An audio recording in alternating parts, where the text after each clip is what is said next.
Estaba reformando la antigua casa de mi marido que él dejó antes de partir. Los pintores derribaron una pared vieja y me llamaron en pánico. La señora necesita venir aquí ahora y no venga sola. Traiga a la policía y a su hermano. Hay algo escondido aquí que va a conmocionar a todos. Cuando llegué, mis manos temblaron. Pero déjenme contarles cómo llegué a ese momento. Como una simple reforma se convirtió en la peor pesadilla de mi vida. Porque lo que encontramos detrás de esa pared no solo destruyó todo lo que yo creía sobre mi familia, sino que me obligó a enfrentar una verdad tan oscura que todavía me cuesta respirar cuando la recuerdo.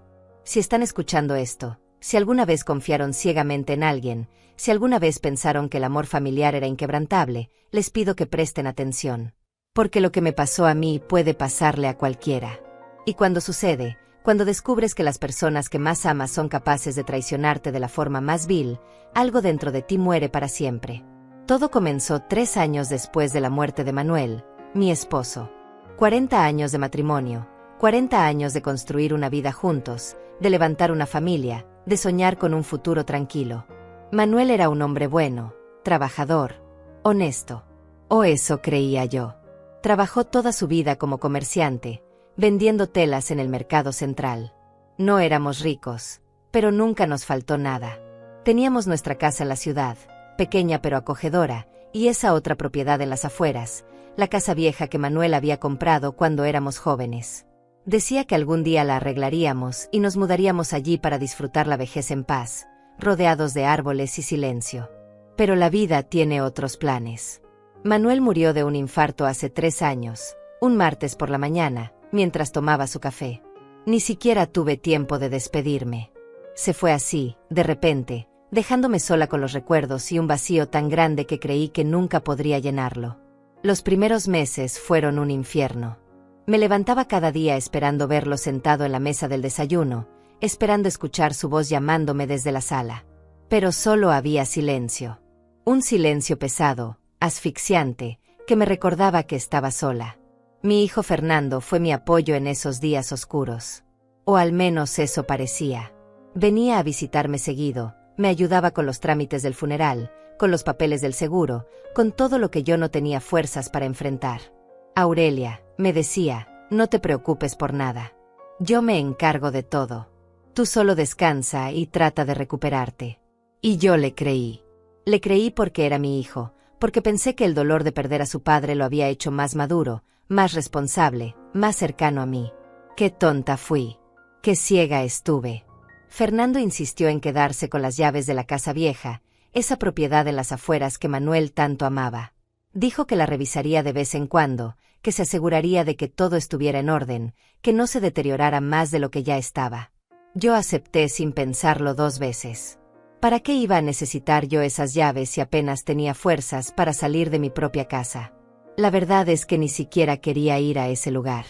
Me dolía demasiado. Cada rincón de esa casa me recordaba a Manuel, a sus planes, a sus sueños que nunca se cumplieron. Así que dejé que Fernando se hiciera cargo. Dejé que entrara y saliera de allí cuando quisiera. Dejé que manejara cosas que debía haber manejado yo misma. Y esa confianza ciega, ese amor incondicional de madre, fue mi mayor error. Pasaron casi 3 años. 3 años en los que intenté reconstruir mi vida. Volví a sonreír de vez en cuando, volví a salir con mis amigas, volví a sentir que tal vez podía seguir adelante sin Manuel. Fue entonces cuando decidí hacer algo con la casa vieja. No podía dejarla abandonada para siempre. Era una propiedad valiosa, llena de recuerdos, y sentí que era momento de honrar la memoria de Manuel arreglándola. Pensé en alquilarla, tal vez venderla, o quién sabe, hasta mudarme allí como él siempre quiso. Necesitaba un proyecto, algo que me diera propósito. Así que contraté a unos pintores y albañiles para que la renovaran. La casa necesitaba mucho trabajo. Las paredes estaban agrietadas, la pintura se caía a pedazos, había humedad en varios cuartos. Pero tenía buenos huesos, como decía Manuel. Solo necesitaba amor y atención. Los trabajadores comenzaron un lunes. Yo pasaba por allí cada 2 días para supervisar el progreso.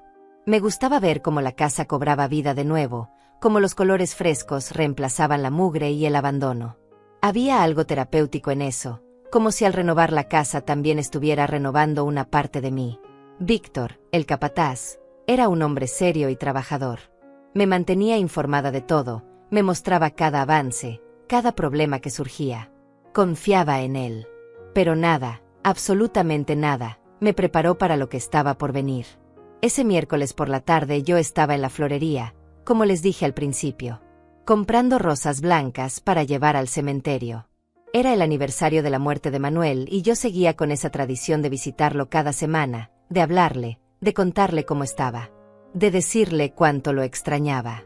Estaba pagando las flores cuando mi teléfono sonó. Era Víctor. Desde el primer segundo supe que algo andaba mal. Su voz temblaba de una forma que nunca había escuchado antes. Señora Aurelia, necesito que venga a la casa ahora mismo. No venga sola. Traiga a alguien de confianza. Y llame a la policía. Mi corazón se detuvo. ¿Qué pasó, Víctor? Hubo un accidente. Alguien se lastimó. No, señora. No es eso. Es que encontramos algo. Algo escondido detrás de una pared. Y créame, señora, cuando lo vea, su vida va a cambiar para siempre. Dejé caer las flores sobre el mostrador. Mis manos temblaban tanto que apenas podía sostener el teléfono. Salí corriendo de la florería sin despedirme, sin recoger el cambio, sin pensar en nada más que en llegar a esa casa. Mientras conducía, 1000 pensamientos cruzaban por mi mente. ¿Qué podían haber encontrado? Dinero escondido. Documentos importantes. Algo de valor que Manuel había guardado y nunca me dijo. Pero una parte de mí, una parte oscura y silenciosa que vivía en el fondo de mi pecho, ya sabía que lo que fuera que hubieran encontrado no iba a ser algo bueno. Llamé a mi hermana Estefanía. Ella vivía cerca de la casa vieja y podía llegar antes que yo. Estefanía, necesito que vayas a la casa de Manuel ahora mismo. Los trabajadores encontraron algo y me pidieron que llevara a la policía. Su voz se llenó de preocupación. ¿Qué encontraron? No lo sé. Pero Víctor sonaba asustado. Muy asustado. Voy para allá, me dijo. No te preocupes, Aurelia. Yo llego primero y veo qué pasa. Cuando llegué a la casa, Estefanía ya estaba allí. Estaba parada afuera junto a los obreros, todos con caras pálidas, todos fumando nerviosamente. Mi hermana me vio bajar del auto y corrió hacia mí. Me agarró del brazo con tanta fuerza que me dolió. Aurelia, me dijo con los ojos llenos de lágrimas, creo que deberías prepararte. Estos hombres están aterrados. No sé qué hay adentro, pero sea lo que sea, es grave. Miré a Víctor. Él no podía sostenerme la mirada. Tenía las manos metidas en los bolsillos y miraba al suelo como si tuviera vergüenza de algo. La policía ya viene en camino, señora, murmuró. Preferimos esperar a que ellos vean esto primero. Sentí que las piernas me flaqueaban. Estefanía me sostuvo. No podía esperar más. Necesitaba ver qué habían encontrado. Necesitaba saber por qué estos hombres estaban tan asustados. Entré a la casa con Estefanía agarrada de mi brazo. El olor a pintura fresca llenaba el aire, pero había algo más. Un olor a encierro, a cosas viejas, a secretos guardados por demasiado tiempo. Víctor nos guió hasta el cuarto del fondo, la antigua oficina de Manuel. Y ahí, frente a mis ojos, estaba la pared derribada, el yeso destruido. Y detrás de todo eso, un hueco oscuro. Un espacio secreto que había estado sellado durante años. Y dentro de ese hueco, apiladas con un orden casi obsesivo, había cajas. Cajas llenas de documentos, de sobres, de secretos. Y cuando vi mi nombre escrito en varios de ellos, cuando vi la firma de Manuel en papeles fechados meses después de su muerte, supe que mi vida acababa de romperse en 1000 pedazos. Y que nada, absolutamente nada, volvería a ser igual. Estefanía abrió la primera caja con manos temblorosas. Yo solo podía quedarme ahí parada, mirando ese agujero negro en la pared como si fuera la boca del infierno. ¿Cómo era posible que algo así hubiera estado escondido en la casa de Manuel durante todos estos años? ¿Cuántas veces había venido yo aquí cuando él estaba vivo? ¿Cuántas veces me había sentado en esa misma oficina mientras él trabajaba en sus cuentas, organizaba sus papeles, hacía sus llamadas? Y nunca, jamás, sospeché que detrás de esa pared había secretos. Secretos que ahora estaban saliendo a la luz como fantasmas del pasado. Aurelia, mira esto, susurró Estefanía. Su voz sonaba rota, como si tuviera miedo de pronunciar las palabras en voz alta. Sacó un folder de la caja. Dentro había escrituras. Documentos legales con sellos oficiales, firmas, fechas. Eran propiedades. Terrenos que yo no conocía. Casas registradas a nombre de Manuel que nunca me había mencionado. Sentí que el piso se movía bajo mis pies. ¿Cómo podía ser? Manuel y yo compartíamos todo. O eso creía. Nunca tuvimos secretos. Nunca hubo cuentas separadas, propiedades ocultas, nada de eso. Éramos un equipo, una sola unidad.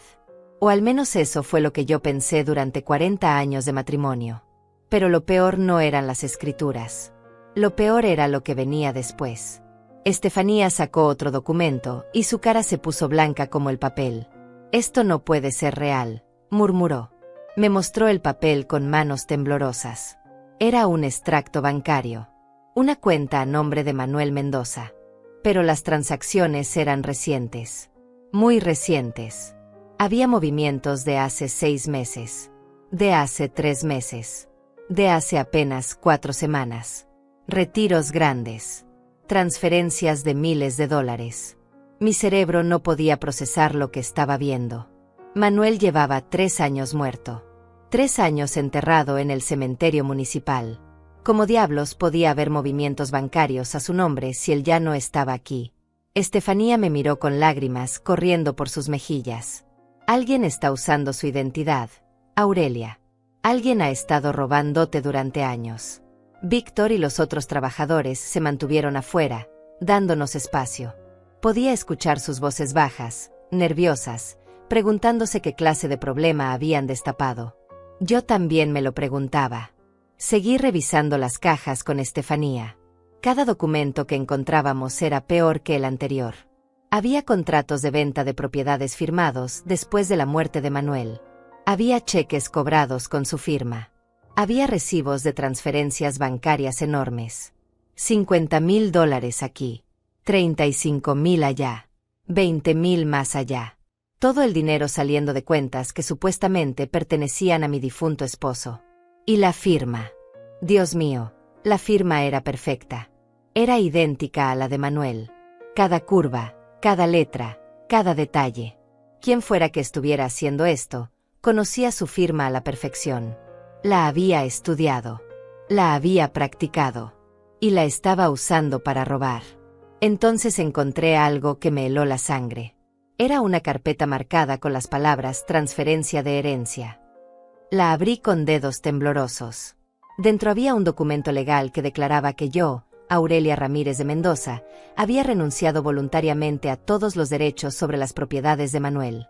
Que había firmado un acuerdo cediendo todo a nuestro hijo Fernando. Todo. La casa, las propiedades, las cuentas bancarias, los ahorros. Todo pasaba a manos de Fernando. Y ahí, al final del documento, estaba mi firma. Pero yo jamás había firmado eso. Jamás había visto ese papel en mi vida. Jamás había renunciado a nada. Era una falsificación. Una mentira tan elaborada, tan perfecta, que si no fuera porque yo sabía con absoluta certeza que nunca había puesto mi nombre en ese documento, hasta yo misma lo habría creído. Estefanía, dije con voz quebrada. Estefanía, mira esto. Mi hermana leyó el documento y su expresión pasó de la confusión al horror absoluto. Fernando, susurró. Ha sido Fernando todo este tiempo. Yo no quería creerlo. No podía creerlo. Era mi hijo. Mi único hijo. El niño que había criado, que había alimentado, que había educado con tanto amor y sacrificio. El hombre que había llorado en mis brazos el día del funeral de su padre. El hombre que me había prometido cuidarme siempre. ¿Cómo podía ese mismo hombre estar detrás de todo esto? ¿Cómo podía haberme traicionado de una forma tan vil, tan calculada, tan cruel? Pero las pruebas estaban ahí. Cada documento apuntaba hacia él. Fernando era el único con acceso a los papeles de su padre. El único que insistió en manejar todos los trámites después de la muerte de Manuel. El único que se quedó con las llaves de esta casa. El único que tenía motivos para falsificar firmas y robar propiedades. Y mientras yo lloraba la muerte de mi esposo, mientras visitaba su tumba cada semana con flores frescas, mientras luchaba contra la depresión y la soledad, mi propio hijo me estaba robando. Me estaba despojando de todo lo que Manuel y yo habíamos construido juntos. Y lo hacía usando el nombre de su padre muerto. Usando mi nombre. Falsificando documentos legales como si fuera lo más fácil del mundo. La policía llegó media hora después. 2 oficiales entraron a la casa con expresiones profesionales pero cautelosas. Uno de ellos era un hombre mayor, de cabello canoso y ojos cansados que habían visto demasiadas tragedias. Se presentó como el oficial Arturo Morales. Señora Ramírez, dijo con voz suave, entiendo que han encontrado algo perturbador. Necesito que me muestre lo que hay aquí. Estefanía y yo los guiamos hasta el cuarto. Les mostramos las cajas, los documentos, las escrituras falsas, los extractos bancarios. El oficial Morales revisó todo con cuidado meticuloso. Su compañero tomaba fotografías de cada papel, de cada evidencia. La expresión de Morales se volvió más seria con cada documento que leía. Señora, esto es fraude documental en grado mayor, dijo finalmente. Alguien ha estado cometiendo suplantación de identidad, falsificación de firmas y robo sistemático. Estamos hablando de delitos federales. Necesito que me diga si tiene alguna sospecha de quién podría estar detrás de esto. Mi voz salió como un susurro roto. Mi hijo. Creo que fue mi hijo Fernando. El oficial no pareció sorprendido. Los casos de fraude familiar son más comunes de lo que la gente piensa, dijo con tristeza. Los hijos, los hermanos, incluso los cónyuges. La gente se aprovecha de la confianza. Necesitamos llevarnos toda esta evidencia. Y necesitamos que usted venga a la estación mañana para hacer una declaración formal. Si quiere proceder legalmente contra su hijo, tiene que denunciarlo oficialmente. Asentí sin poder hablar. Estefanía me abrazó mientras los oficiales comenzaban a embalar las cajas. Víctor y los otros trabajadores seguían afuera, fumando y hablando en voz baja. Me sentía como si estuviera en una pesadilla de la que no podía despertar. Cómo había llegado a este punto. Cómo mi vida se había convertido en esto. Hace 3 años era una mujer feliz, casada, con una familia que creía sólida. Ahora era una viuda traicionada por su propio hijo. Una mujer que acababa de descubrir que todo lo que creía sobre su familia era mentira. Esa noche Estefanía se quedó conmigo. No quería dejarme sola y yo tampoco quería estar sola. Nos sentamos en la sala de mi casa con tazas de té que ninguna de las dos tocó. El silencio era pesado, asfixiante. Finalmente, Estefanía habló. Tienes que denunciarlo, Aurelia. Sé que es tu hijo, sé que duele, pero lo que hizo es imperdonable. Te robó. Te traicionó de la peor manera posible.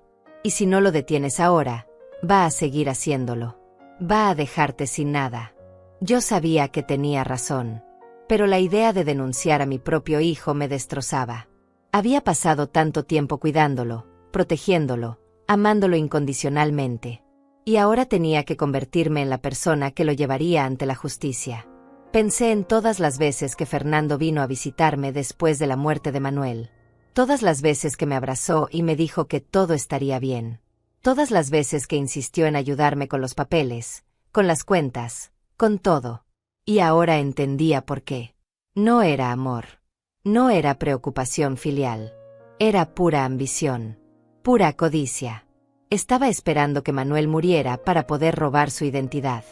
Estaba esperando que yo fuera lo suficientemente débil, lo suficientemente ciega, lo suficientemente confiada como para no darme cuenta de lo que estaba haciendo.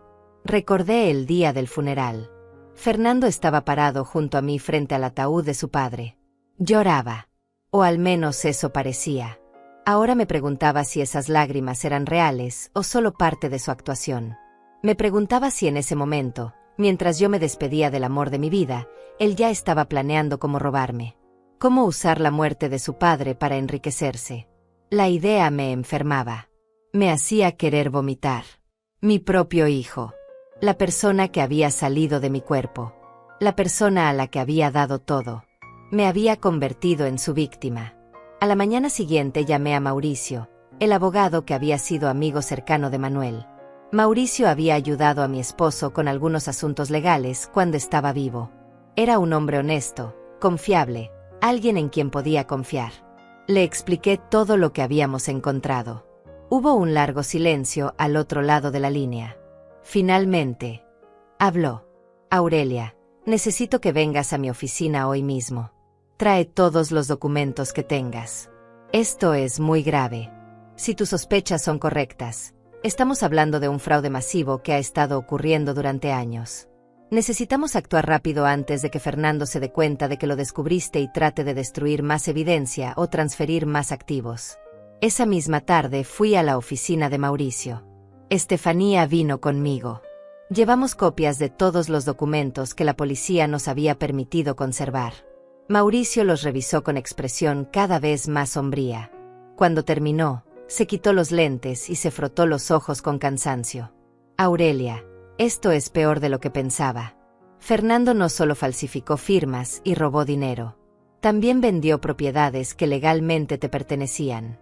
Usó documentos falsos para hacerse pasar por albacea de la herencia de Manuel. Y lo más grave es que ha estado haciendo esto durante casi 3 años. Estamos hablando de cientos de miles de dólares. Tal vez más. Sentí que el mundo se derrumbaba a mi alrededor. Cientos de miles de dólares. Todo el trabajo de Manuel. Todos nuestros ahorros. Todas las propiedades que habíamos comprado con tanto sacrificio. Fernando se había llevado todo. Y yo, como una idiota, no me había dado cuenta de nada. Mauricio, pregunté con voz temblorosa, ¿puedo recuperar algo? ¿Hay manera de revertir esto? Él asintió lentamente. Podemos intentarlo. Pero va a ser un proceso largo y doloroso. Necesitas denunciarlo formalmente. Necesitas estar dispuesta a llevarlo a juicio. Y necesitas estar preparada para que esto se vuelva público. Tu hijo va a enfrentar cargos criminales. Podría ir a prisión. Miré a Estefanía. Ella tomó mi mano y la apretó con fuerza. Hazlo, me dijo. Hazlo por ti. Hazlo por Manuel. Hazlo porque es lo correcto. Respiré profundo y miré a Mauricio a los ojos. Quiero denunciarlo. Quiero que pague por lo que hizo. Quiero justicia. Al día siguiente fui a la estación de policía para hacer la denuncia formal. Estefanía insistió en acompañarme y yo se lo agradecí. No creo que hubiera podido hacerlo sola. Mis piernas temblaban mientras subía las escaleras de la comisaría. Cada paso me pesaba como si llevara el mundo entero sobre los hombros. Estaba a punto de denunciar a mi propio hijo. A la persona que había llevado en mi vientre durante 9 meses. Al niño que había criado con tanto amor. Pero ya no era ese niño. Era un ladrón. Un mentiroso. Un hombre capaz de usar la muerte de su padre para robarle a su propia madre. El oficial Morales nos recibió en su oficina. Era un espacio pequeño y lleno de archivadores, con olor a café viejo y papel. Me senté frente a su escritorio y traté de mantener la compostura. Señora Ramírez, comenzó Morales con voz suave, entiendo que esto es extremadamente difícil para usted. Pero necesito que me cuente todo desde el principio. Cuando empezó a sospechar. ¿Qué encontró exactamente? ¿Quién más tiene acceso a los documentos de su difunto esposo? Respiré profundo y comencé a hablar. Le conté sobre la muerte de Manuel. Sobre cómo Fernando se ofreció a manejar todos los trámites. Sobre las llaves de la casa vieja que él insistió en quedarse. Sobre los 3 años en los que yo viví en la ignorancia mientras mi hijo vaciaba las cuentas de su padre muerto. Morales tomaba notas meticulosamente. Su expresión era seria pero compasiva. Había visto muchos casos como este, podía notarlo. Familias destruidas por la codicia. Hijos traicionando a padres. Hermanos robándose entre sí. La cara más oscura del ser humano, escondida detrás del amor familiar. Señora Ramírez, necesito preguntarle algo importante, dijo Morales. Su hijo Fernando tiene antecedentes de problemas financieros. Deudas, malos negocios, algo que pudiera explicar por qué necesitaba tanto dinero. La pregunta me tomó por sorpresa. Fernando siempre había sido cuidadoso con su dinero. O eso creía yo. Trabajaba en una empresa de importaciones, tenía un buen sueldo, vivía bien. Pero ahora que lo pensaba, Hacía aproximadamente 4 años había mencionado algo sobre un negocio que había salido mal. Una inversión que no funcionó. Pero nunca me dio detalles y yo no insistí. Tal vez debía haberlo hecho. Sí, dije lentamente. Hace unos años mencionó que había perdido dinero en un negocio. Pero nunca me dijo cuánto. Y yo no pregunté porque parecía avergonzado del tema. Morales asintió. Eso podría ser el detonante. Muchas veces estos fraudes comienzan cuando alguien tiene problemas financieros y ve una oportunidad de solucionarlos de forma ilegal. Su hijo sabía que su padre tenía propiedades, sabía cómo funcionaban los trámites legales, y cuando Manuel murió, vio la oportunidad perfecta. Las palabras de Morales eran como cuchillos. Cada una me cortaba un poco más profundo. Porque tenía razón. Fernando había visto la muerte de su padre no como una tragedia, sino como una oportunidad. Una oportunidad para robar, para falsificar, para enriquecerse a costa del dolor de su madre. La declaración tomó casi 3 horas. Morales me hizo repasar cada detalle, cada documento, cada sospecha. Estefanía permaneció a mi lado todo el tiempo, sosteniéndome la mano cuando las lágrimas amenazaban con desbordarme. Al final, Morales me entregó una copia de la denuncia. Esto va a proceder formalmente, dijo. Vamos a investigar todas las transacciones bancarias, todas las ventas de propiedades, todos los documentos firmados después de la muerte de su esposo. Vamos a citar a Fernando para interrogatorio. Y si las pruebas son tan sólidas como parecen, será arrestado y enfrentará cargos por fraude, falsificación de documentos y robo agravado.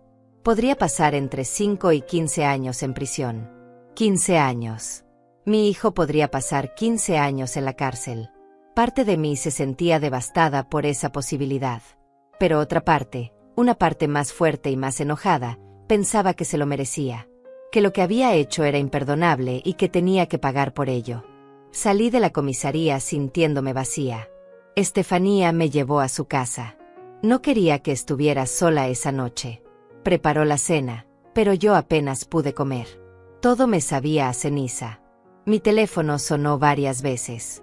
Era Fernando. Había estado llamándome desde temprano, pero yo no había contestado. No estaba lista para escuchar su voz. No estaba lista para enfrentarlo. Todavía no. Déjalo ir al buzón, me dijo Estefanía. Cuando tengas que hablar con él, lo harás en tus términos. No en los de él. Tenía razón. Apagué el teléfono y traté de descansar. Pero el sueño no llegó. Pasé toda la noche despierta, mirando el techo, recordando momentos de la infancia de Fernando. El día que nació. Sus primeros pasos. Su primer día de escuela. Todas esas memorias felices ahora estaban manchadas por lo que había hecho. ¿Cómo se convierte a alguien así? Como un niño que fue amado y cuidado crece para convertirse en alguien capaz de traicionar a su propia madre de esa manera. A la mañana siguiente, Mauricio me llamó. Aurelia, tengo noticias. He estado revisando los documentos con más detalle y encontré algo preocupante. Varias de las propiedades que Fernando vendió se las vendió a compradores fantasma. Empresas que existen solo en papel. Creo que él mismo creó esas empresas para esconder el dinero. Esto no fue un impulso. Fue planeado. Calculado. Llevaba años preparando esto. La noticia me golpeó como un mazo. No había sido un error. No había sido un momento de debilidad. Fernando había estado planeando robarme desde mucho antes de que Manuel muriera. Tal vez incluso antes de que su padre se enfermara. La idea me revolvió el estómago. Mauricio continuó. También encontré algo más. Hay retiros de efectivo grandes, muy grandes, que no coinciden con ninguna compra documentada. Estamos hablando de casi $200,000 en efectivo que simplemente desaparecieron. No hay rastro de dónde fue ese dinero. Es posible que Fernando lo tenga escondido en algún lugar. O que lo haya gastado en cosas que no quería que nadie supiera. $200,000. Era más dinero del que Manuel y yo habíamos ganado juntos en toda nuestra vida. Y Fernando se lo había llevado como si nada. Como si fuera su derecho. Como si el sudor y el sacrificio de sus padres no significaran absolutamente nada. Esa tarde decidí que era hora de enfrentar a Fernando. Necesitaba mirarlo a los ojos. Necesitaba escuchar su versión, aunque ya sabía que sería mentira. Llamé a Mauricio y le pedí que estuviera presente. No quería estar sola con Fernando. No confiaba en mí misma para mantener la calma. Mauricio aceptó. Quedamos de vernos en un café público, neutral, donde Fernando no pudiera hacer una escena. Le envié un mensaje a mi hijo. Necesito verte mañana a las 3 de la tarde en el Café Central. Es urgente. No me respondió de inmediato. Pasaron 2 horas antes de que llegara su respuesta. Está todo bien, mamá. Me preocupas. Allí estaré. La hipocresía de su mensaje me enfureció. Me preocupas. Como si realmente le importara. Como si no hubiera pasado los últimos 3 años robándome sistemáticamente. Esa noche apenas pude dormir de nuevo. Repasaba en mi mente lo que le diría a Fernando. ¿Cómo lo confrontaría? ¿Qué palabras usaría para hacerle entender el daño que me había causado? Pero sabía que nada de lo que dijera cambiaría lo que había hecho. Nada haría que devolviera el dinero o que borrara la traición. Lo único que podía hacer era asegurarme de que pagara por sus crímenes. De que enfrentara las consecuencias de sus acciones. Al día siguiente me vestí con cuidado. Quería verme fuerte, digna, no como la víctima quebrada que me sentía por dentro. Estefanía insistió en acompañarme, pero le dije que no. Esto era algo que necesitaba hacer sola. Bueno, sola con Mauricio presente como testigo y apoyo legal. Llegué al café 15 minutos antes de la hora acordada. Mauricio ya estaba allí, sentado en una mesa del fondo con una taza de café frente a él. Me saludó con un abrazo breve. Estoy aquí para lo que necesites, dijo. Si en algún momento sientes que es demasiado, me haces una señal y terminamos la conversación. Asentí agradecida. Nos sentamos y esperamos. Fernando llegó puntual. Lo vi entrar al café y mi corazón se aceleró. Se veía igual que siempre. Traje oscuro, bien peinado, sonrisa confiada. Caminó hacia nuestra mesa con esa seguridad que siempre había tenido. Me saludó con un beso en la mejilla como si nada pasara. Hola, mamá. Me tenías preocupado con tu mensaje tan urgente. Luego notó a Mauricio y su expresión cambió ligeramente. Mauricio, no sabía que estarías aquí. Esto es una reunión familiar. Siéntate, Fernando, dije con voz más firme de lo que me sentía. Necesitamos hablar. Él se sentó lentamente, mirándome con curiosidad y tal vez un toque de precaución. ¿De qué se trata, mamá? ¿Pasa algo? Respiré profundo. Saqué de mi bolso una carpeta con copias de algunos de los documentos que habíamos encontrado. La puse sobre la mesa frente a él. Esto se trata de lo que encontramos en la casa vieja de tu padre. Lo que habías escondido detrás de esa pared. Vi cómo su cara palidecía. Solo por un segundo. Luego recuperó la compostura y su expresión se volvió neutra. No sé de qué hablas. ¿Qué encontraron? No finjas, Fernando, interrumpió Mauricio con voz dura. Encontramos las cajas. Los documentos. Las escrituras falsificadas. Los extractos bancarios. Sabemos todo. Fernando se quedó en silencio por un momento. Luego soltó una risa corta, nerviosa.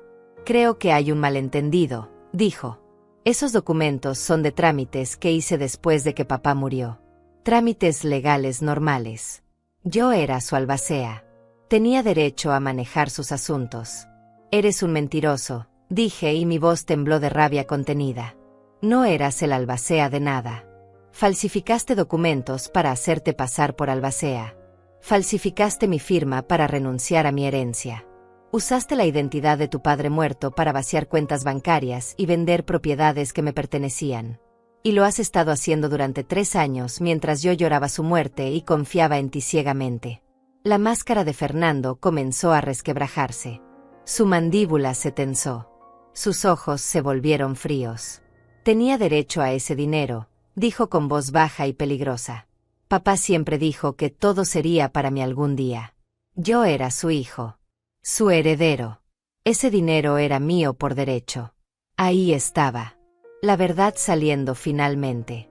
No había arrepentimiento en su voz. No había culpa. Solo arrogancia. Solo la creencia de que tenía derecho a robar porque era el hijo. Porque en su mente retorcida, El dinero le pertenecía más a él que a mí. Tu padre, dije con voz temblorosa de furia, quería que viviéramos bien los dos. Que compartiéramos lo que teníamos. Nunca quiso que me robaras. Nunca quiso que falsificaras documentos y vacías cuentas bancarias como un criminal común. Fernando se inclinó hacia adelante. Su expresión era de desprecio puro. Tú no entiendes nada, mamá. Papá trabajó como un esclavo toda su vida para construir ese patrimonio. ¿Y tú, qué hiciste? Te quedaste en casa. Cocinaste y limpiaste. Eso no vale lo mismo que lo que él construyó. Yo soy quien heredó su inteligencia para los negocios. Yo soy quien merece ese dinero. Sus palabras me golpearon como bofetadas. Así era como me veía. Como alguien que no había contribuido nada. Como alguien que no merecía lo que Manuel y yo habíamos construido juntos. Mauricio intervino antes de que yo pudiera responder. Fernando, acabas de confesar que crees tener derecho al dinero. Eso es un móvil claro para el fraude. Y quiero que sepas que todo esto está siendo grabado. Señaló discretamente su teléfono en la mesa. Fernando se puso de pie bruscamente. Esto es una trampa, dijo con rabia. No pueden hacer esto. Mauricio también se levantó. Ya está hecho. Tu madre presentó una denuncia formal. La policía está investigando. Y con lo que acabas de decir, prácticamente te condenaste tú mismo. Fernando me miró con odio puro. Vas a destruir a tu propio hijo por dinero, mamá. Eso es lo que vas a hacer. Negué con la cabeza, las lágrimas corriendo por mis mejillas. Tú te destruiste solo, Fernando. Tú elegiste robar. Tú elegiste traicionar. Yo solo estoy buscando justicia. Él se rió con amargura. Justicia. Vas a arrepentirte de esto. Te lo juro. Y salió del café dejándome temblando en la silla. Mauricio puso su mano en mi hombro. Lo hiciste bien, Aurelia. Fue muy valiente. Pero yo no me sentía valiente. Me sentía rota. Destruida. Acababa de confirmar que mi hijo era exactamente el monstruo que temía que fuera. Y no había vuelta atrás. Después de la confrontación en el café, pasé 2 días sin salir de mi casa. Estefanía venía cada mañana a verificar que estuviera bien, a traerme comida que yo apenas probaba, a sentarse conmigo en silencio porque sabía que no había palabras que pudieran consolar lo que estaba sintiendo. Había perdido a mi esposo hace 3 años, y ahora estaba perdiendo a mi hijo. Pero esta pérdida era diferente. Manuel murió por causas naturales, por algo que ninguno de nosotros pudo controlar. Fernando, en cambio, eligió convertirse en mi enemigo. Eligió traicionarme. Eligió destruir lo poco que me quedaba de mi familia. Y esa elección dolía 1000 veces más que cualquier muerte. El tercer día después de la confrontación, Mauricio me llamó. Aurelia, necesito que vengas a mi oficina. Hay novedades importantes en el caso. Su voz sonaba seria, pero había algo más, algo que no podía descifrar por teléfono. Llegué a su oficina 1 hora después. Mauricio me recibió con expresión sombría. Se veía cansado, como si no hubiera dormido bien. Me senté frente a su escritorio y esperé. Aurelia, comenzó, la investigación policial ha avanzado rápido. Morales y su equipo revisaron todos los documentos bancarios de las cuentas asociadas a Manuel. Y lo que encontraron es peor de lo que pensábamos. Sentí que mi estómago se contraía. ¿Cómo podía ser peor de lo que ya sabíamos? Mauricio sacó una carpeta gruesa y la puso frente a mí. Fernando no solo robó las propiedades y el dinero de las cuentas de Manuel. También sacó préstamos usando las propiedades como garantía. Préstamos enormes. Estamos hablando de casi $300,000 en deudas que dejó a nombre de la herencia. Deudas que técnicamente ahora son tuyas porque eres la heredera legítima. Me quedé sin aire. $300,000 en deudas. No solo me había robado todo lo que tenía, sino que además me había dejado enterrada en deudas que yo nunca autoricé. ¿Cómo es posible que los bancos le dieran esos préstamos sin verificar? Pregunté con voz temblorosa. Mauricio suspiró. Usó documentos falsificados donde tú supuestamente lo autorizabas como representante legal. Los bancos no tenían razón para dudar. Los papeles parecían legítimos. Las firmas eran perfectas. Fernando sabía exactamente lo que estaba haciendo. Me llevé las manos a la cara. Era demasiado. Demasiado dolor. Demasiada traición. Demasiada maldad concentrada en una sola persona. Y esa persona era mi hijo. El niño que había amamantado, que había cuidado cuando estaba enfermo, que había consolado cuando tenía pesadillas. ¿Cómo se convierte a alguien en esto? Como un ser humano pierde toda empatía, toda decencia, todo amor por su propia madre. Pero hay algo más, continuó Mauricio. Algo que necesitas saber antes de que la policía lo haga público. Levanté la mirada. ¿Qué más podía haber? ¿Qué otra puñalada por la espalda faltaba por descubrir? Mauricio dudó un momento antes de hablar. La policía encontró evidencia de que Fernando estuvo planeando esto desde mucho antes de la muerte de Manuel. Encontraron correos electrónicos en su computadora, conversaciones con un falsificador profesional, documentos borradores de las escrituras fraudulentas. Todo fechado de hace 4 años. 1 año antes de que tu esposo muriera. Las palabras tardaron un momento en penetrar en mi cerebro. 4 años. 1 año antes de la muerte de Manuel. Eso significaba que Fernando estaba planeando robar la herencia de su padre mientras su padre todavía estaba vivo. Mientras comía en nuestra mesa. Mientras nos visitaba los domingos. Mientras abrazaba a Manuel y le decía que lo quería. Todo era mentira. Todo era una actuación mientras esperaba que su padre muriera para poder ejecutar su plan. Sentí que iba a vomitar. Me levanté bruscamente y corrí al baño de la oficina de Mauricio. Vomité todo lo poco que tenía en el estómago. Estefanía, que había insistido en venir conmigo aunque no había entrado a la reunión, me sostuvo el cabello y me frotó la espalda mientras yo temblaba. Cuando finalmente pude ponerme de pie, me miré en el espejo. La mujer que me devolvía la mirada era una extraña. Pálida, demacrada, con ojeras profundas y ojos vacíos. Esta persona no era yo. No era la Aurelia que había sido feliz alguna vez. Era un cascarón. Una sombra. Una víctima. Volví a la oficina de Mauricio con piernas temblorosas. Estefanía vino conmigo esta vez.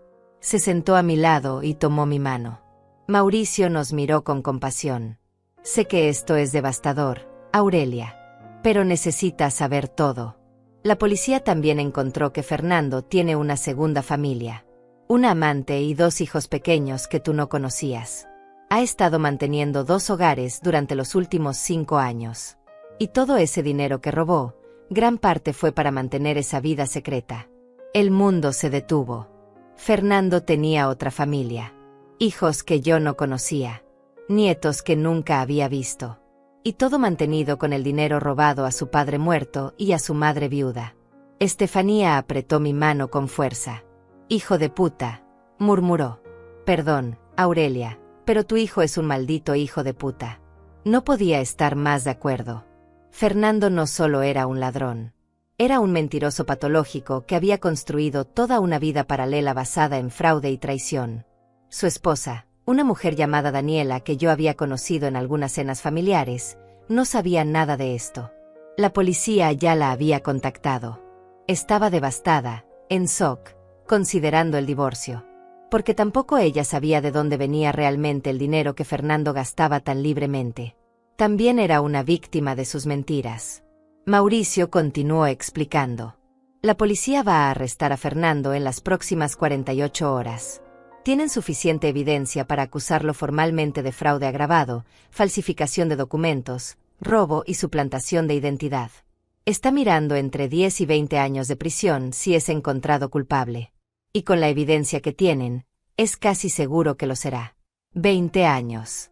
Mi hijo pasaría las próximas 2 décadas en prisión.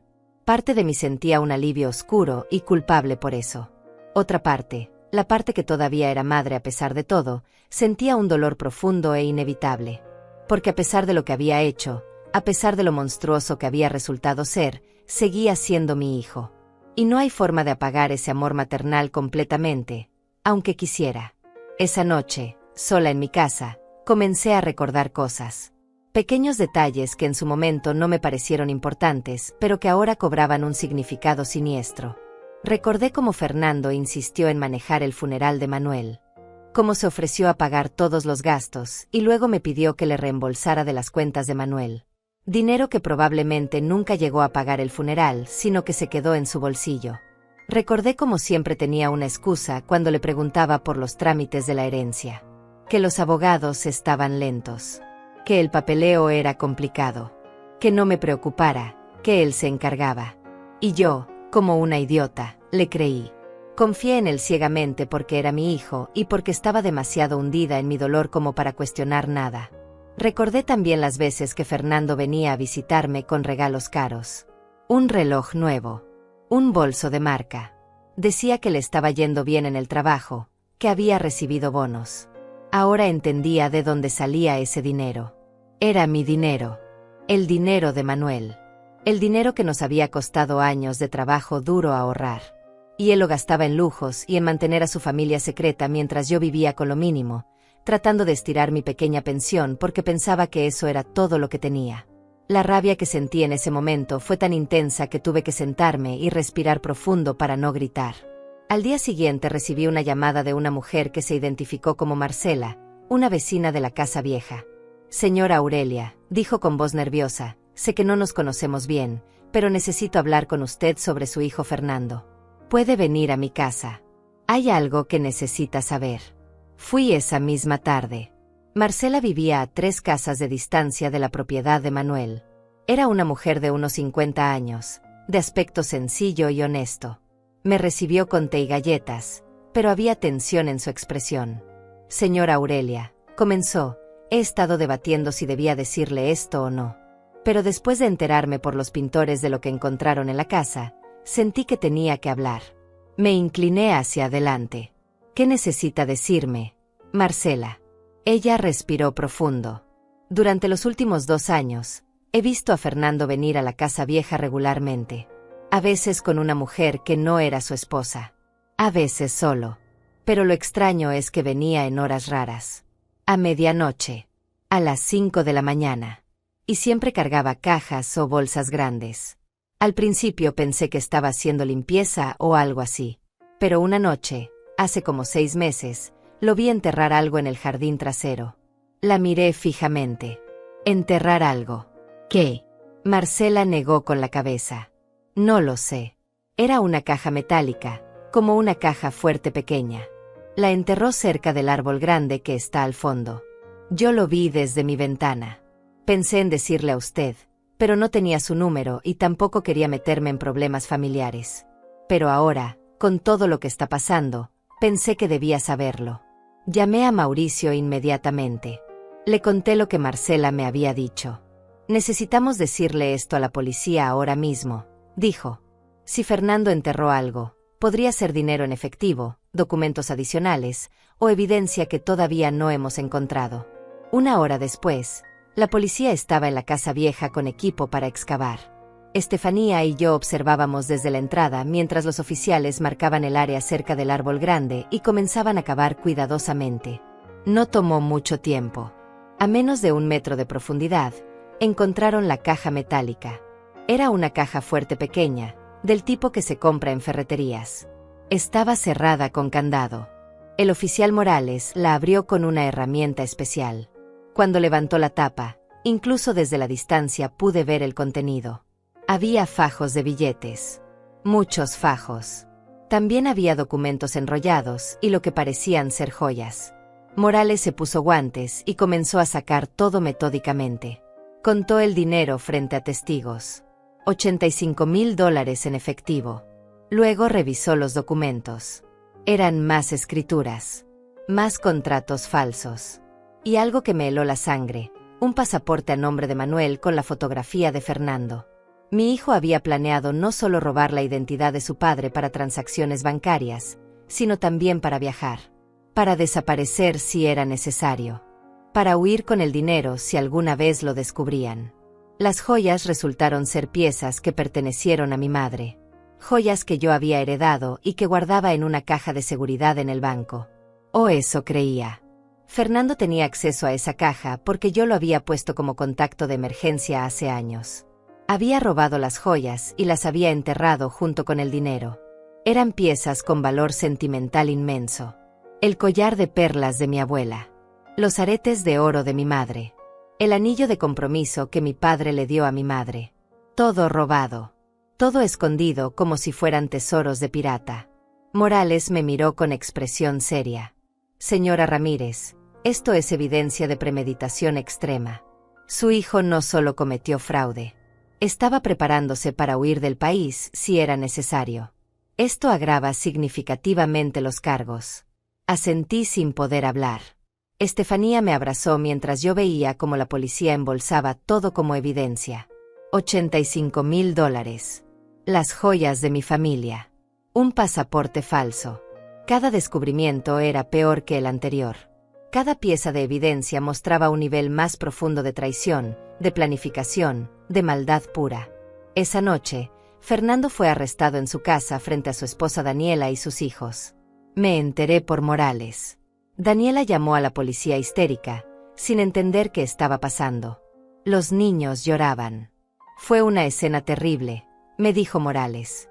Pero necesaria. Fernando está ahora en custodia. Su audiencia de fianza es mañana. Colgué el teléfono y me senté en mi sala vacía. Mi hijo estaba en una celda. Arrestado. Acusado de múltiples delitos. Enfrentando décadas en prisión. Y yo era quien lo había puesto ahí. Había firmado la denuncia. Había proporcionado la evidencia. Había sido la causa de su caída. Parte de mí se sentía culpable. Pero una parte más grande, más fuerte, sabía que había hecho lo correcto. Porque Fernando no merecía piedad. Merecía justicia. Y finalmente, después de años de robar y mentir y traicionar, iba a enfrentarla. La audiencia de fianza fue al día siguiente por la mañana. Mauricio me había advertido que no tenía que asistir, que podía ser demasiado doloroso ver a Fernando esposado frente al juez. Pero necesitaba estar ahí. Necesitaba mirarlo a los ojos y mostrarle que no iba a esconderme, que no iba a retractarme, que iba a ver esto hasta el final sin importar cuánto doliera. Estefanía insistió en acompañarme. Llegamos temprano a la corte y nos sentamos en las bancas del fondo de la sala. El lugar olía a papel viejo y desinfectante. Las paredes eran de un color crema desgastado y todo el ambiente transmitía esa frialdad impersonal de la justicia. Cuando trajeron a Fernando, mi corazón se detuvo. Llevaba un uniforme naranja de prisión y esposas en las muñecas. Se veía demacrado, con ojeras oscuras y el cabello despeinado. Ya no era el hombre arrogante y bien vestido que había visto en el café hace unos días. Era un criminal. Un acusado. Y cuando sus ojos me encontraron entre el público, vi algo que me sorprendió. No era arrepentimiento. Era odio puro. Me miraba como si yo fuera su enemiga, como si yo hubiera hecho algo imperdonable al denunciarlo. Como si el verdadero crimen fuera que su madre se atreviera a exigir justicia. El juez era una mujer mayor de expresión severa. Revisó los cargos con voz monótona. Fraude agravado. Falsificación de documentos oficiales. Robo. Suplantación de identidad. Cada cargo leído en voz alta era como un martillo golpeando mi corazón. El fiscal presentó la evidencia. Los documentos falsificados. Los extractos bancarios. El dinero enterrado. El pasaporte fraudulento. Todo estaba ahí, irrefutable, condenatorio. El abogado de Fernando, un hombre joven que parecía nervioso, trató de argumentar que su cliente no representaba un riesgo de fuga, que tenía familia en la ciudad, que merecía libertad bajo fianza. Pero el fiscal no estaba de acuerdo. Su señoría, este hombre planeó meticulosamente estos crímenes durante años. Falsificó un pasaporte con intención de huir del país. Enterró $85,000 en efectivo en un jardín. Tiene una segunda familia que su esposa legítima desconocía. Es un maestro del engaño y la manipulación. Representa un riesgo de fuga extremadamente alto y un peligro para testigos, específicamente su madre, la víctima principal de sus crímenes. Las palabras del fiscal resonaron en la sala. La juez escuchó ambos argumentos y luego miró a Fernando directamente. Señor Mendoza, dijo con voz firme, los cargos en su contra son extremadamente graves. La evidencia presentada sugiere premeditación y planificación extensa. Dada la naturaleza de los crímenes y el riesgo de fuga que representa, se le niega la fianza. Permanecerá en custodia hasta el juicio. Vi cómo Fernando apretaba los puños. Su mandíbula se tensó y por un momento pensé que iba a explotar en rabia. Pero se contuvo. El alguacil lo tomó del brazo para escoltarlo de vuelta, y en ese momento Fernando giró su cabeza y me miró directamente. Sus labios formaron palabras silenciosas que pude leer claramente. Esto es tu culpa. Me quedé paralizada. Estefanía sintió mi tensión y me agarró de la mano con fuerza. No le hagas caso, susurró. Él es quien hizo esto. Él solito. Pero las palabras de Fernando me persiguieron el resto del día. Esto es tu culpa. Como si yo fuera responsable de sus crímenes. Como si denunciar a un ladrón fuera peor que robar. La lógica retorcida de un narcisista que nunca aceptaría responsabilidad por nada. Salimos de la corte y Mauricio nos esperaba afuera. La negación de fianza es buena para el caso, dijo. Significa que el juez ve la gravedad de los crímenes. Ahora tenemos que prepararnos para el juicio. Eso podría tomar entre 4 y 6 meses. Mientras tanto, voy a trabajar en recuperar lo que podamos de los bienes robados. Las propiedades vendidas fraudulentamente pueden ser revertidas, pero será un proceso largo. Asentí mecánicamente. 4 a 6 meses más de esto. Medio año más viviendo con esta pesadilla.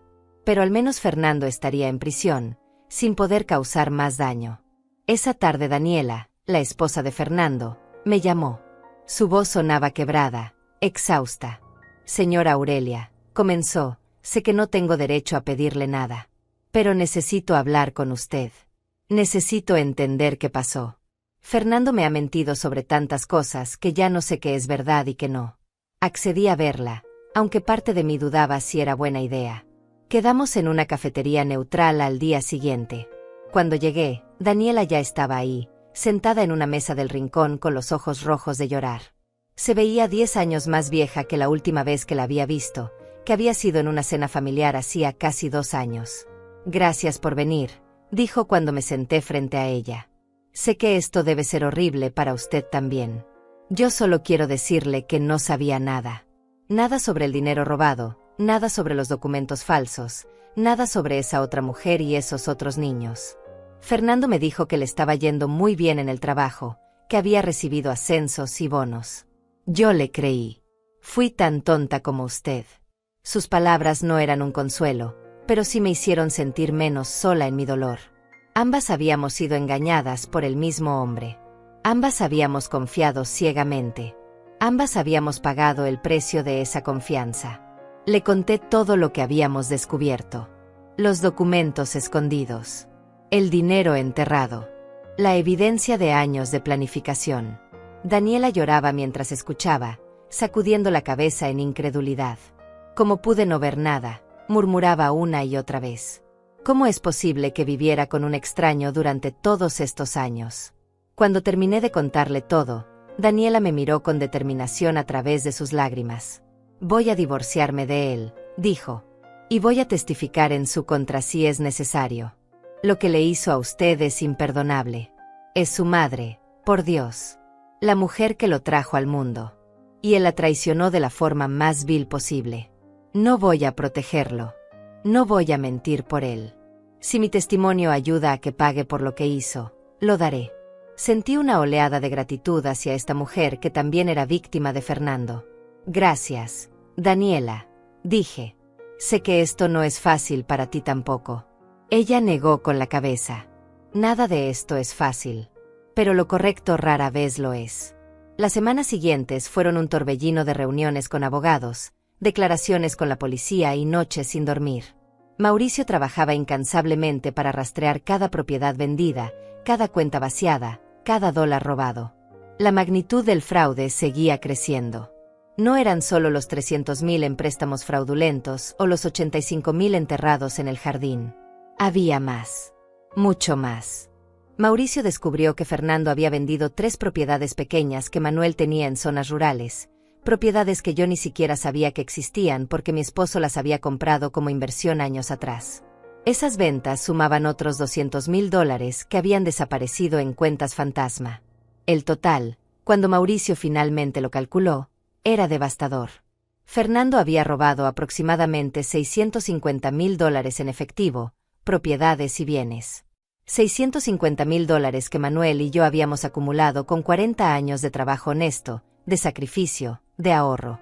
Todo despilfarrado por nuestro hijo en mantener una doble vida, en lujos innecesarios, en esconder su crimen. Cuando Mauricio me dio la cifra final, no pude llorar. Ya no me quedaban lágrimas. Solo había un vacío enorme en mi pecho donde alguna vez hubo amor maternal. Pero Mauricio también tenía buenas noticias. Podemos recuperar las propiedades, dijo. Las ventas fueron fraudulentas y tenemos pruebas irrefutables. Los compradores tendrán que devolverlas o recibirán compensación del Estado. Es un proceso lento, pero llegaremos ahí. En cuanto al dinero en efectivo, parte está perdido para siempre, gastado en cosas que no podemos rastrear. Pero el dinero enterrado, ese es tuyo de vuelta. Y los préstamos fraudulentos pueden ser anulados porque nunca los autorizaste. No vas a quedarte en la ruina, Aurelia. Te lo prometo. Sus palabras me dieron un pequeño consuelo. Al menos no terminaría completamente destruida financieramente. Pero el daño emocional, ese era irreparable. Durante este tiempo, algo inesperado sucedió. Marcela, la vecina que había visto a Fernando enterrar la caja, vino a visitarme a mi casa. Trajo consigo a otra mujer mayor, de unos 70 años, que se presentó como Estefanía. No mi hermana Estefanía, sino otra mujer con el mismo nombre que había sido vecina de Manuel en la casa vieja durante más de 20 años. Señora Aurelia, comenzó la señora mayor, vine porque creo que hay algo más que necesita saber sobre su hijo. Algo que vi hace años y que nunca dije porque no creí que fuera importante. Mi corazón se aceleró. ¿Qué más podía haber? La señora Estefanía se acomodó en el sofá y respiró profundo. Hace como 5 años, cuando su esposo Manuel todavía vivía, vi a Fernando discutir con él en la casa vieja. Fue una discusión terrible. Gritaban tanto que se escuchaba desde mi jardín. No pude evitar escuchar. Fernando le pedía dinero a su padre. Mucho dinero. Decía que había hecho malas inversiones, que necesitaba $100,000 urgentemente o perdería todo. Pero Manuel se negó. Le dijo que esa cantidad era demasiado, que Fernando tenía que aprender a manejar su dinero, que no iba a rescatarlo cada vez que tomara malas decisiones. Fernando se puso furioso. Le dijo cosas horribles a su padre. Le dijo que era un viejo tacaño, que toda su vida había trabajado como un burro para no disfrutar nada, para no ayudar a su propio hijo cuando más lo necesitaba. Las palabras de la señora me golpearon como una bofetada. Manuel nunca me había contado sobre esa discusión. Nunca me dijo que Fernando le había pedido dinero. Nunca mencionó que nuestro hijo lo había insultado de esa manera. Probablemente no quiso preocuparme, o tal vez tenía vergüenza de admitir que nuestro hijo era capaz de hablarle así. La señora Estefanía continuó. Y entonces Fernando dijo algo que me heló la sangre. Dijo, algún día todo esto va a ser mío de todas formas. Y cuando eso pase, voy a hacer lo que debiste haber hecho desde el principio. Manuel se quedó callado después de eso. Fernando se fue dando un portazo. Y su esposo, señora Aurelia, se quedó ahí parado en el jardín, viéndose tan triste, tan viejo de repente. Nunca olvidé esa escena. Y ahora, sabiendo lo que Fernando hizo después de que Manuel murió, creo que ese día estaba planeando todo esto. Ese día decidió que si su padre no le daba el dinero en vida, lo tomaría después de su muerte. Me llevé las manos a la boca para contener un sollozo. Fernando había planeado esto desde hace 5 años. Incluso antes de lo que pensábamos. La negativa de Manuel a darle el dinero no lo hizo reflexionar o aprender responsabilidad. Lo convirtió en un ladrón en espera. Un hijo que contaba los días hasta que su padre muriera para poder robar su legado. Y cuando Manuel finalmente falleció, Fernando no lloró por pérdida. Lloró probablemente de alivio porque finalmente podría ejecutar su plan. La sola idea me revolvió el estómago. Gracias por decirme esto, señora Estefanía, dije con voz temblorosa. Sé que no fue fácil venir aquí después de tanto tiempo. Ella tomó mi mano con sus manos arrugadas. Su esposo era un buen hombre, señora Aurelia. Y usted merece justicia. Por eso vine. Para que sepa que su hijo mostró su verdadera naturaleza mucho antes de lo que pensaba. Esa noche llamé a Mauricio y le conté lo que la señora Estefanía me había dicho. Esto es oro para el caso, dijo inmediatamente. Demuestra premeditación extendida. Demuestra que Fernando ha tenido animosidad hacia su padre y hacia ti durante años. Necesito hablar con esta señora y tomarle una declaración formal. Ella puede testificar en el juicio. Coordine la reunión entre Mauricio y la señora Estefanía para el día siguiente. Mientras tanto, yo seguía procesando la información. 5 años. Fernando había estado resentido y planeando durante 5 años. ¿Cuántas veces vino a cenar a mi casa durante ese tiempo sonriendo, abrazándome, actuando como el hijo amoroso que nunca fue? ¿Cuántas veces se sentó en la misma mesa que su padre sabiendo que estaba esperando su muerte? La hipocresía era nauseabunda. Pero la información de la señora Estefanía también me hizo pensar en otra cosa. Si Fernando había tenido esa discusión con Manuel hace 5 años, y Manuel nunca me lo dijo, ¿qué más no me había contado mi esposo? ¿Qué otras cosas había ocultado para no preocuparme o para no admitir que nuestro hijo era problemático? Comencé a revisar viejos papeles de Manuel, cartas, agendas, buscando alguna pista de otras interacciones con Fernando que yo desconociera. Y encontré algo. Un diario pequeño que Manuel guardaba en su mesita de noche. Nunca lo había abierto después de su muerte porque me parecía una invasión a su privacidad. Pero ahora necesitaba saber. Las entradas del diario eran esporádicas, solo momentos que Manuel consideraba importantes. Y ahí, en una entrada fechada exactamente 5 años atrás, estaba la confirmación de lo que la señora Estefanía había dicho. Manuel escribió sobre la discusión con Fernando. Describió el dolor que sintió cuando su hijo lo llamó tacaño y egoísta. Escribió que tenía miedo de que Fernando tuviera problemas serios de carácter, que mostraba signos de narcisismo y falta de empatía. Pero también escribió que tenía esperanza de que madurara, de que cambiara, de que el amor familiar eventualmente lo transformaría.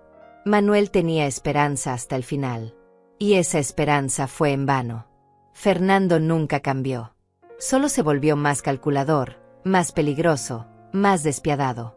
Y ahora mi esposo estaba muerto sin saber que su hijo usaría su muerte como oportunidad para robar. Tal vez fue una bendición que Manuel muriera sin saber la verdad. Porque esa verdad lo habría destruido por dentro. Los meses pasaron lentamente mientras esperábamos el juicio. Cada día era una batalla contra la ansiedad, contra los recuerdos, contra el dolor que no quería sanar. Mauricio seguía trabajando en recuperar las propiedades y desenredar la maraña de mentiras financieras que Fernando había tejido. Logró anular 2 de los préstamos fraudulentos, lo que significaba que esas deudas ya no eran mi responsabilidad. También consiguió revertir la venta de una de las propiedades rurales. Los compradores, al descubrir que habían comprado bienes robados, devolvieron la tierra sin mayor problema. Eran gente honesta que también había sido engañada por Fernando. Pero no todo eran buenas noticias. Mauricio descubrió que Fernando había gastado casi $200,000 en su segunda familia. Había comprado una casa a nombre de su amante, una mujer llamada Marcela que yo nunca había conocido. Había pagado colegios privados para esos niños, vacaciones costosas, autos de lujo. Todo con el dinero que le robó a su padre muerto. La ironía cruel era que Fernando le había dado a esa otra familia la vida que nunca le dio a su familia legítima. Daniela y sus hijos vivían modestamente mientras Fernando derrochaba fortunas en su vida secreta. El nivel de traición era tan profundo que ya ni siquiera me sorprendía. Solo añadía otra capa de asco a lo que ya sentía. Durante este tiempo también conocí a la otra Marcela, la amante de Fernando. No fue un encuentro que yo busqué, sino algo que ella inició. Me llamó un día, nerviosa, diciendo que necesitaba hablar conmigo. Acepté verla más por curiosidad morbosa que por otra cosa. Quería ver la cara de la mujer por la que mi hijo había destruido todo. Nos encontramos en un parque público. Marcela era joven, probablemente 20 años menor que Fernando. Bonita, pero con una expresión cansada y asustada. Cuando se sentó en la banca junto a mí, comenzó a llorar inmediatamente. Señora Aurelia, comenzó entre sollozos, yo no sabía que él estaba casado. Fernando me dijo que era viudo, que su esposa había muerto de cáncer, que vivía solo. Me mostró fotos de una tumba, me contó historias sobre cómo había sufrido. Todo era mentira. Yo le creí porque parecía tan convincente, tan sincero. Y cuando quedé embarazada la primera vez, él me prometió que nos casaríamos, que formaríamos una familia de verdad. Pero siempre tenía excusas para posponer la boda. Ahora entiendo por qué. Sus palabras me dieron náuseas.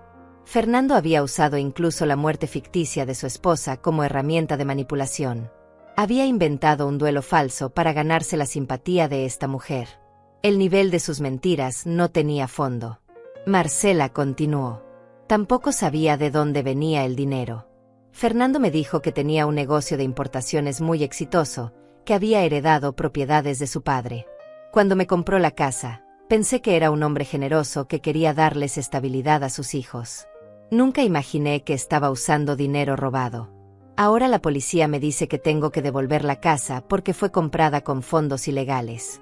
Mis hijos y yo vamos a quedar en la calle por culpa de las mentiras de Fernando. La miré sin saber si sentir lástima o rabia. Por un lado, ella también era víctima de Fernando. Por otro, había sido la amante que ayudó a destruir su matrimonio con Daniela, aunque fuera sin saberlo. Necesito que entienda algo, le dije con voz firme. Esa casa fue comprada con el dinero que Fernando me robó a mí. Dinero que mi esposo y yo ahorramos durante 40 años de trabajo honesto. Dinero que debería haber sido para mi vejez, para mi seguridad. Fernando te usó tanto como me usó a mí. Pero ese dinero tiene que volver a su dueño legítimo. Lo siento por tus hijos, de verdad lo siento. Pero no puedo dejar que te quedes con lo que me pertenece. Marcela asintió entre lágrimas. Lo entiendo, dijo. No voy a pelear por la casa. Sé que no tengo derecho. Solo quería que supiera que yo no sabía nada. Que también fui engañada. Y que lamento profundamente el dolor que esto le ha causado. No sé si le creí completamente. Parte de mí sospechaba que debió haber visto señales, haber hecho preguntas, haber desconfiado de un hombre que aparecía y desaparecía sin explicación coherente. Pero tampoco importaba ya. El daño estaba hecho. Y Fernando era el único verdaderamente responsable. Marcela se fue del parque con los hombros caídos y yo me quedé ahí sentada, mirando a los niños jugar en los columpios, preguntándome cómo alguien podía mentir tan elaboradamente, durante tanto tiempo, a tantas personas. Mi hijo no era solo un ladrón. Era un sociópata. Alguien sin conciencia, sin remordimiento, capaz de destruir vidas sin pestañear. Finalmente llegó la fecha del juicio. 6 meses después del arresto de Fernando, 6 meses de preparación legal, de recopilar evidencias, de entrevistar testigos. Mauricio me había preparado para testificar. Me explicó qué tipo de preguntas haría el fiscal, que podría intentar el abogado defensor de Fernando para desacreditarme. Estoy lista, le dije. Y lo estaba. Había pasado medio año fortaleciendo mi resolución. Ya no era la mujer quebrada que descubrió las cajas detrás de la pared. Era una mujer que había decidido pelear, que había decidido que su hijo pagaría por sus crímenes sin importar el costo emocional. La mañana del juicio me vestí con cuidado. Un traje oscuro, sobrio, digno. Quería que el jurado me viera como lo que era, una mujer honesta, trabajadora, traicionada por su propia sangre. Estefanía, mi hermana, vino conmigo. También estaban presentes Daniela, la señora Estefanía que había presenciado la discusión, Marcela la vecina, y Mauricio por supuesto. Todos testigos de diferentes aspectos del fraude de Fernando. La sala del tribunal estaba llena. Aparentemente el caso había atraído atención mediática. Una historia sobre un hijo que robó a su madre viuda usando la identidad de su padre muerto era el tipo de drama que los periodistas adoraban. Cuando trajeron a Fernando, lucía diferente. 6 meses en prisión preventiva lo habían cambiado. Estaba más delgado, pálido, con ojeras profundas. Pero lo que más me impactó fue su mirada. Cuando nuestros ojos se encontraron, ya no vi odio como en la audiencia de fianza. Vi algo peor. Vi indiferencia. Vacío total. Como si yo fuera una extraña, alguien irrelevante en su vida. Esa mirada me dolió más que cualquier insulto. Porque confirmaba lo que ya sabía. Para Fernando, yo nunca había sido su madre de verdad. Solo había sido un obstáculo, un medio para un fin, algo que usar y descartar cuando ya no servía. El juicio comenzó con las declaraciones de apertura. El fiscal, un hombre serio de unos 50 años llamado Víctor, presentó el caso de forma clara y devastadora. Señoras y señores del jurado, comenzó, este es un caso sobre la traición más profunda que puede existir. Un hijo que esperó la muerte de su padre para robarle su identidad. Un hombre que falsificó documentos durante años para despojar a su propia madre de todo lo que tenía. Un criminal que planeó meticulosamente cada paso, que enterró dinero como un ladrón común, que creó familias falsas con fondos robados. Y todo mientras su madre, la mujer que le dio la vida, lloraba sola en su casa creyendo que su hijo era su apoyo. La voz del fiscal resonaba en la sala con indignación controlada. Les presentaré evidencia irrefutable. Documentos. Testimonios. Pruebas forenses. Y al final de este juicio, les pediré que hagan justicia. Que condenen a Fernando Mendoza por los múltiples crímenes que cometió contra su propia familia.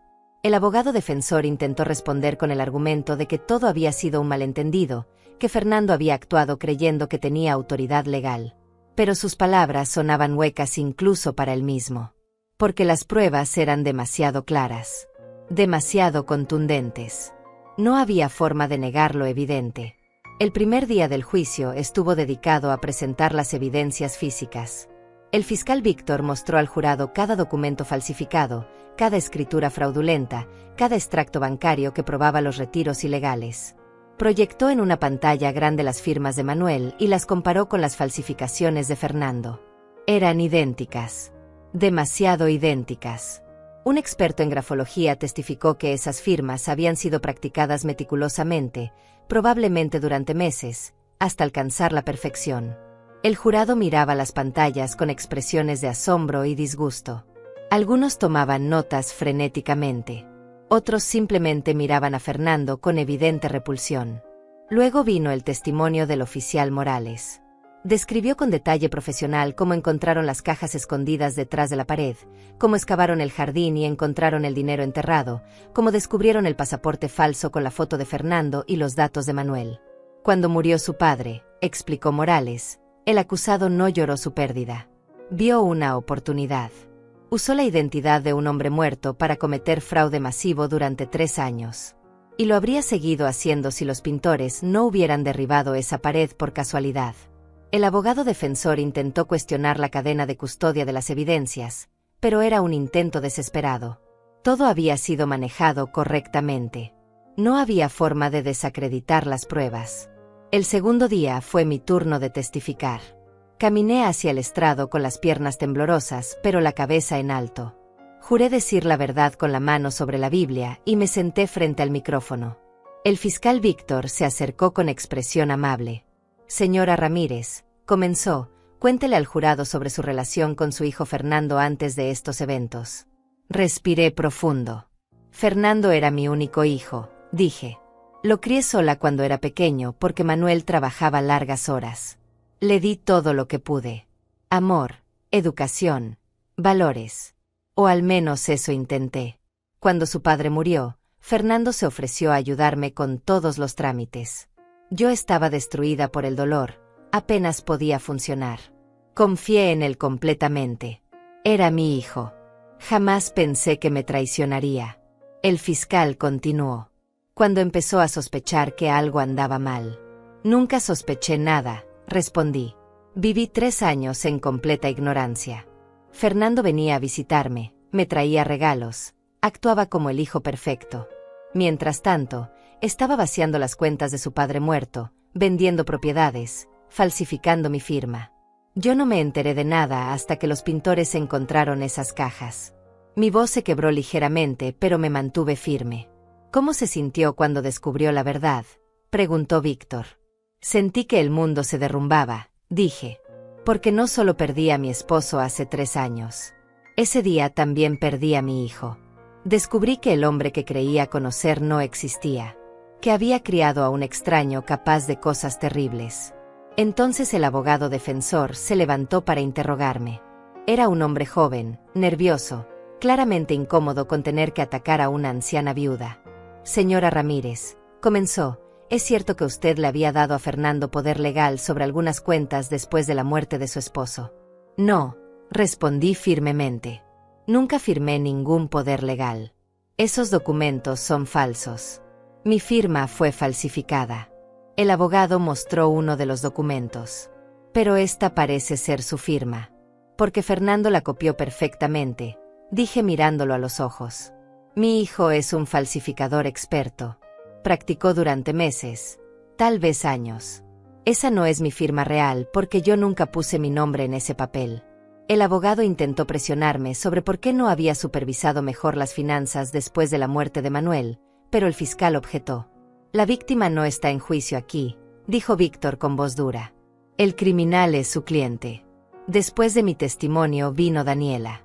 Ella describió cómo Fernando le había mentido sobre el origen del dinero, cómo descubrió que tenía una segunda familia, cómo su mundo se derrumbó cuando la policía apareció a arrestar a su esposo. Lloró en el estrado y el jurado la miraba con compasión evidente. Luego testificó la señora Estefanía, la vecina mayor que había presenciado la discusión entre Fernando y Manuel 5 años atrás. Su testimonio fue devastador porque establecía que Fernando había planeado esto mucho antes de la muerte de su padre. El jurado escuchaba con atención cada palabra, y podía ver en sus caras que ya habían tomado su decisión. El tercer día trajeron a Marcela, la amante. Ella testificó entre lágrimas sobre cómo Fernando le había mentido, le había dicho que era viudo, le había prometido matrimonio. Describió la casa que le compró, los regalos costosos, las vacaciones lujosas. Todo pagado con dinero robado. El fiscal le preguntó si alguna vez sospechó que algo estaba mal. Debía haberlo hecho, admitió Marcela. Había inconsistencias en sus historias. Desaparecía durante días sin explicación. Pero yo estaba enamorada y ciega. Quería creer sus mentiras. Ahora sé que fui parte de destruir a una familia, aunque no lo supiera. Y tendré que vivir con esa culpa el resto de mi vida. Entonces llegó el momento que todos esperaban. Fernando sería llamado a testificar. Su abogado le había aconsejado no hacerlo, pero Fernando insistió. Quería hablar. Quería defenderse. Cuando subió al estrado, me miró directamente por primera vez durante el juicio. No había arrepentimiento en sus ojos. Solo había esa frialdad que me había aterrado en la sala antes del inicio. El fiscal lo interrogó sin piedad. Señor Mendoza, ¿es cierto que falsificó la firma de su padre muerto más de 50 veces? Fernando se encogió de hombros. Esas propiedades iban a ser mías eventualmente. Solo aceleré el proceso. Es cierto que enterró $85,000 en efectivo en el jardín de la casa de su padre. Era mi dinero de emergencia. Por si acaso las cosas se complicaban. El fiscal se acercó más. Por si acaso lo descubrían, quiere decir. Por si acaso su madre se daba cuenta de que la estaba robando. Fernando sonrió con esa sonrisa arrogante que yo conocía tan bien. Mi madre es una anciana ingenua que no entiende cómo funciona el mundo real. Ese dinero estaba desperdiciado con ella. Yo le di mejor uso. Las palabras cayeron como bombas en la sala. El jurado intercambió miradas de incredulidad. Estefanía apretó mi mano con fuerza. Incluso el juez levantó las cejas ante la arrogancia descarada. El fiscal aprovechó el momento. Entonces admite que robó a su madre, que falsificó documentos, que cometió fraude masivo. Fernando se encogió de hombros nuevamente. Hice lo que tenía que hacer para asegurar mi futuro. Mi padre era un hombre simple que no supo aprovechar sus recursos. Yo sí supe. El fiscal se volvió hacia el jurado. Señoras y señores, este hombre no muestra ningún remordimiento, ninguna conciencia. Cree que tenía derecho a robarle a su propia madre porque él considera que el dinero estaba mejor con él. Esto es narcisismo en su forma más pura. Esto es criminalidad sin límites morales. El abogado defensor intentó hacer control de daños cuando fue su turno, pero era demasiado tarde. Fernando había confesado en el estrado, había admitido sus crímenes, había mostrado su verdadero carácter ante todos. Cualquier esperanza de clemencia había desaparecido con sus propias palabras arrogantes. El cuarto día fueron los alegatos finales. El fiscal hizo un resumen poderoso de todas las evidencias, de todos los testimonios, de la confesión implícita de Fernando. Este hombre, dijo señalando a mi hijo, planeó durante años robar a su familia. Esperó la muerte de su padre como un buitre esperando carroña. Falsificó, mintió, robó sin cesar. Y cuando fue descubierto, no mostró arrepentimiento. Solo mostró desprecio por su víctima, su propia madre. Les pido que lo condenen con la sentencia máxima. Que envíen el mensaje de que este tipo de traición familiar no será tolerada. Que le den a la señora Aurelia Ramírez la justicia que merece después de tanto dolor. El abogado defensor hizo un último intento débil de humanizar a Fernando, de sugerir que había actuado por desesperación financiera. Pero sus palabras sonaban huecas después de todo lo que habíamos escuchado. El jurado se retiró a deliberar. Mauricio me dijo que podría tomar horas, incluso días. Pero solo tardaron 2 horas. 2 horas para revisar 6 meses de evidencias y 3 días de testimonios. Cuando volvieron a la sala, sus expresiones eran serias, determinadas. El juez les preguntó si habían llegado a un veredicto. El portavoz del jurado, un hombre de mediana edad con expresión grave, se puso de pie. Sí, su señoría. Hemos llegado a un veredicto unánime. Mi corazón latía tan fuerte que podía escucharlo en mis oídos. Estefanía me agarró la mano. Mauricio se inclinó hacia adelante en su silla. Y Fernando, por primera vez, parecía nervioso. Su máscara de arrogancia finalmente se había resquebrajado. El portavoz del jurado miró directamente a Fernando. En el cargo de fraude agravado, encontramos al acusado culpable.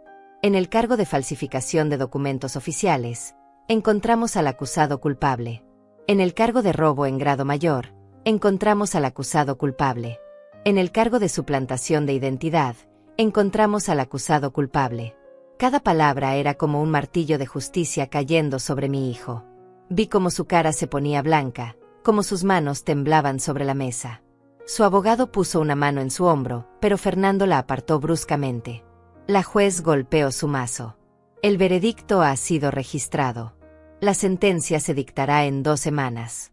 Hasta entonces, el acusado permanecerá en custodia. Se levanta la sesión.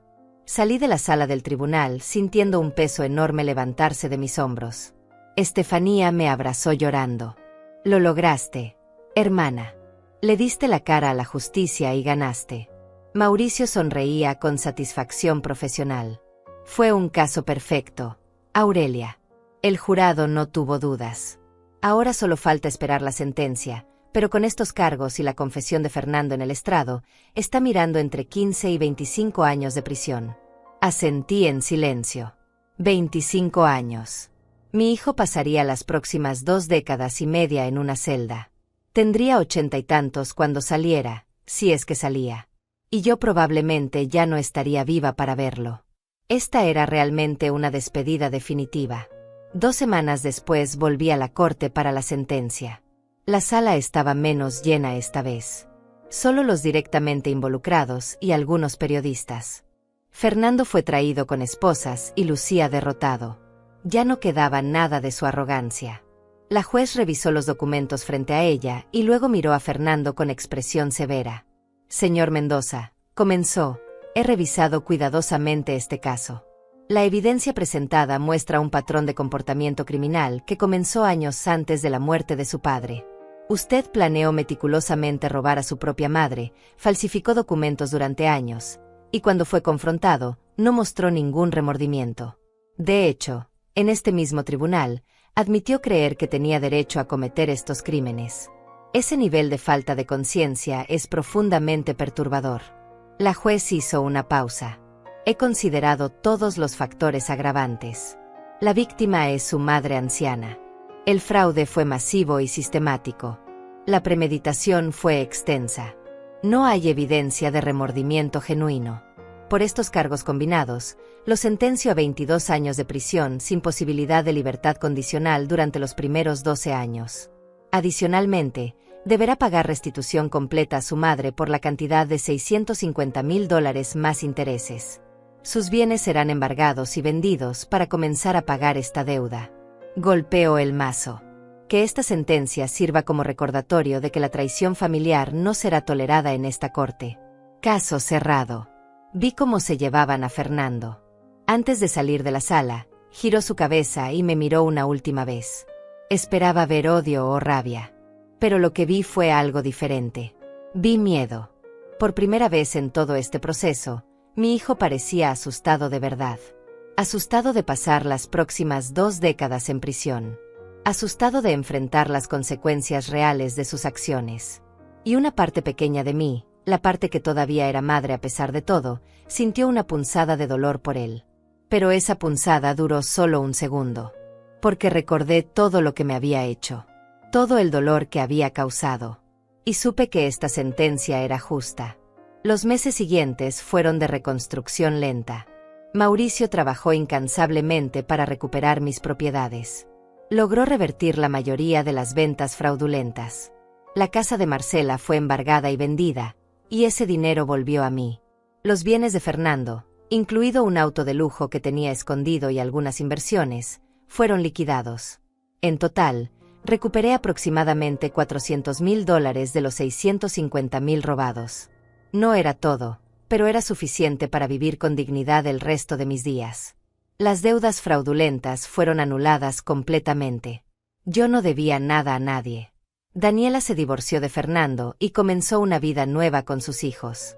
Ocasionalmente nos encontrábamos para tomar café y hablar sobre cómo estábamos sanando. Ella también era víctima y encontramos consuelo en compartir nuestras experiencias. Marcela y sus hijos desaparecieron, probablemente volvieron con su familia en otra ciudad. Nunca más supe de ella. La señora Estefanía, la vecina, murió 6 meses después del juicio. Tenía cáncer y no nos había dicho. Usó sus últimas fuerzas para testificar y ayudarme a conseguir justicia. Le estaré eternamente agradecida. En cuanto a mí, vendí la casa vieja donde encontramos las cajas escondidas. No podía vivir ahí con todos esos recuerdos oscuros. Compré un departamento pequeño pero luminoso cerca de mi hermana Estefanía. Empecé a ir a terapia para procesar todo el trauma. Poco a poco, mes a mes, fui recuperando pedazos de mí misma que creí perdidos para siempre. Aprendí que está bien poner límites, incluso con familia. Aprendí que el amor propio es más importante que el amor incondicional mal entendido. Aprendí que a veces la justicia duele, pero es necesaria. Fernando me escribió una carta desde la prisión hace 6 meses. No la abrí. Se la devolví sin leer. No tengo nada que decirle y nada que quiera escuchar de él. Esa parte de mi vida está cerrada. Él tomó sus decisiones y ahora vive con las consecuencias. Yo tomé las mías y finalmente estoy en paz. Visito la tumba de Manuel cada semana todavía. Le cuento cómo estoy, le digo que hice lo correcto, que defendí nuestro legado. A veces siento que me escucha, que está orgulloso de que no me dejé vencer. Hoy, a mis 68 años, miro hacia atrás y veo todo lo que sobreviví. Perdí a mi esposo. Perdí a mi hijo, no por muerte sino por traición. Perdí años de paz y seguridad financiera. Pero no perdí mi dignidad. No perdí mi capacidad de pelear por lo que es justo. No perdí mi fuerza interior. Y eso, al final, es lo que más importa. Aprendí que la familia no es solo sangre. Es lealtad, respeto, amor verdadero. Mi hermana Estefanía es más familia que Fernando jamás fue. Daniela y yo tenemos un vínculo más fuerte que muchas relaciones de sangre. La justicia no devolvió todo lo que perdí, pero me devolvió algo más valioso, mi autoestima. A todas las personas que están escuchando esta historia, les digo esto: si alguien te traiciona, incluso si es familia, no tienes que tragarte el dolor. No tienes que perdonar lo imperdonable. No tienes que mantener lazos tóxicos por obligación. Tienes derecho a buscar justicia. Tienes derecho a protegerte. Tienes derecho a decir basta. Lo di todo como madre y me trataron como basura. Pero ese día en que encontramos las cajas, ese día dejé de tragarme el orgullo. Dejé de ser víctima y me convertí en luchadora. Y aunque el camino fue doloroso, aunque hubo noches en que creí que no sobreviviría, hoy estoy aquí, de pie, fuerte, en paz. Y eso es más de lo que Fernando jamás tendrá en su celda. Porque rompí todo lazo con él. Porque me vi obligada a protegerme. Y porque finalmente entendí que merecía algo mejor que las migajas de amor que me ofrecía mientras me robaba todo. Esta es mi historia. Y si ayuda aunque sea a una persona a encontrar la fuerza para enfrentar su propia traición familiar, entonces todo este dolor habrá valido la pena.